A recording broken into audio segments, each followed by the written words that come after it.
मंडळी नमस्कार, मी हनुमंत भोसले. गेले 8 दिवसापासून आम्ही महाराष्ट्रातील विद्यार्थी आणि पालकांना एक हाक देत आहोत. अत्यंत संवेदनशील विषयावर हाक देत आहोत. जो पालक आपल्या मुलांचं भविष्य स्पर्धात्मक परीक्षेत पाहतो, नीट आणि CET सारख्या विशेषतः वैद्यकीय क्षेत्रासाठी राष्ट्रीय स्तरावरची नीट असेल किंवा अभियांत्रिकी शाखेसाठी महाराष्ट्रातील CET असेल, या परीक्षा पालकांना आपल्या मुलांचं उज्ज्वल भविष्य वाटतात. त्या क्षेत्रातून मुलांनी पुढे जावं असंही त्यांना वाटतं. मात्र याच परीक्षेतील अनियमितता आणि काही झालेला घोटाळा ज्याची शंका नव्हे तर ती अगदी सप्रमाण आम्ही मांडत असताना महाराष्ट्रातील पालक आणि विद्यार्थी मात्र गाढ झोपलेला आहे. आम्हाला नवल वाटतं आहे की ज्यांच्यासाठी आम्ही हाक देतो आहे तो पालकच अशा प्रकारे अतिशय बेफिकीर कसा काय होऊ शकतो. विषय नीटसारख्या परीक्षेमध्ये पेपरफुटीच्या घोटाळ्यानंतर आता गेले 8 दिवसापासून महाराष्ट्रातील काही मंडळी विशेषतः MSCET जी अभियांत्रिकी शाखेची अतिशय महत्त्वाची परीक्षा मानली जाते, या परीक्षेत काही निकाल लागल्यानंतर ज्या काही बाबी पुढं आलेल्या आहेत, ज्या संशयास्पद नव्हे तर त्या अगदी त्याच्यात काही सत्यता असण्याची शक्यता आहे, अशा गोष्टीवर जेव्हा आम्ही हाक देत आहोत पालकांना विविध माध्यमातून, तरीही पालक झोपलेला आहे.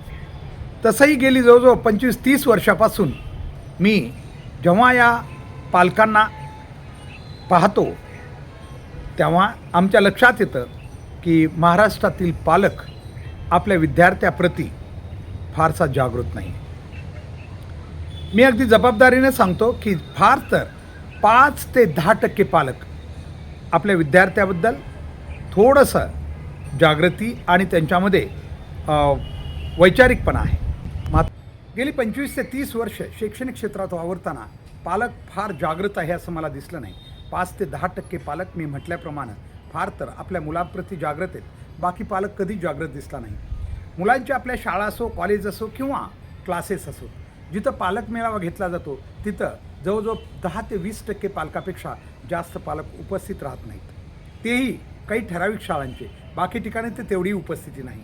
आणि तरीही पालक म्हणतो की मी माझ्या विद्यार्थ्याप्रती खूपच जागरूक आहे. आम्हाला तर कधी कधी असं वाटायला लागतं की ही मुलं केवळ सांभाळायला शाळा किंवा कॉलेज अथवा क्लासेसवाल्याकडे पाठवली जातात का, अशी शंका पालकाच्या या बेफिकिरीनंतर वाटायला लागते. याचं कारणही तसंच आहे. आम्हाला हे सांगायचं आहे, जो पालक म्हणतो की माझ्या मुलांना खूप अभ्यास करावा लागतो, नीट आणि CET सारख्या अनेक पालकांनी पाहिलं की त्यांच्या मुलांना किती परिश्रम करावं लागतं, आणि या क्षेत्रातील परीक्षेमध्ये घोटाळे झाल्यानंतर हा पालक गप्प बसतो, हे कसं शक्य? आपल्या मुलांची मेहनत बघणारा पालक असं करू शकतो का? ज्या पालकांना माहिती की नीट किंवा CET सारखी परीक्षा द्यायला त्यांच्या मुलांना किती परिश्रम करावं लागतं, हे माहिती असून बी जो पालक गप्प बसतो तो आपल्या मुलाप्रती जागृत आहे असं कसं म्हणता येईल? आणि म्हणून आम्हाला वाटतं की हा पालक फारसा आपल्या मुलाप्रती जागृत नाही. याचं कारण मी आत्ता सांगितलं आपल्याला. नुकत्याच झालेल्या 2026च्या CETमध्ये आम्ही काही गोष्टी बाहेर आणलेल्या आहेत किंवा दाखवण्याचा प्रयत्न केलेला आहे. ज्या काही गोष्टी वाटतात त्या संशयास्पद अशा गोष्टी आहेत की त्याच्यात नक्की चौकशांती काहीतरी निघू शकतं. ते हे आहे की आम्ही आपल्याला एक चार्टही दाखवला होता. 85% ज्या मुलांना 10वीच्या परीक्षेमध्ये 85%पेक्षा कमी मार्क्स आहेत, अशा मुलांना 1 ते 100 रँकमध्ये CETच्या 50% स्थान मिळाले. बघा जरा, कमाल करा. आणि जी वरची मुलं आहेत 90% किंवा नॅचरल ब्रिलियंट ज्याला म्हणता येईल, ती मुलं मात्र 99 किंवा 100% खाली आहेत. 99 असेल, 98 असेल. आणि जी 85%पेक्षा ज्या मुलांना 10वीमध्ये आणि 12वीमध्ये कमी मार्क्स आहेत, खूप कमी, ती मुलं मात्र 1 ते 100च्या रँकमध्ये 100% घेऊन जवळजवळ मोठ्या संख्येनं आहेत. या गोष्टी खूप बोलक्या आहेत आणि या गोष्टी स्पष्टही आहेत की या परीक्षेत घोटाळा झालेला असू शकतो. ठीक आहे, नाही ना, पण आमची शंका तरी शासनानं दूर करायला पाहिजे. MSCET सेलनं त्या मुलांचे रेकॉर्ड तपासून हे बघायला पाहिजे.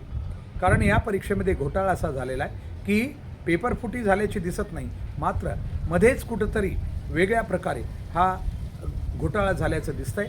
तो उघड होणं खूप गरजेचं आहे. आपल्या इकडं नेहमी एखादी तक्रार पोलीस स्टेशन असेल कुठं घ्यायला गेलं की पुरावा काय आहे हे मागितलं जातं.